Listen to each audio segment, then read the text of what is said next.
Welcomes to అమ్మమ్మస్ Kolam. అందరికీ good morning అండి. ఈరోజు బ్రేక్ఫాస్ట్ స్పెషల్ ఏంటనుకుంటున్నారు? ఇడ్లీ, వేరుశనగుళ్ళు పచ్చడి. వేరుశనగుళ్ళు పచ్చడి అయితే ఏం కామ్గా తింటాడండి. ఏ టిఫిన్ పెట్టినా కానీ, దోశలు ఇలాంటివి, వేరే ఏ చట్నీ పెట్టినా తిండు. సరే నేను కూడా ఇక అలాగే అలవాటు చేసుకుని ఇడ్లీ వేయటం అంటే ఒక పెద్ద ప్రాసెస్ లాగా ఉండేది.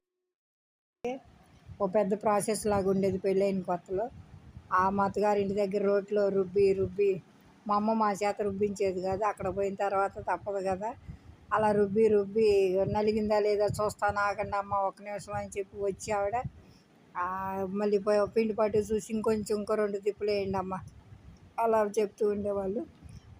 ఎక్కువ మంది ఉండటం వలన ఏమో రోజు ఇడ్లీ అనేనండి ఆ ఊర్లో అనిపించేది.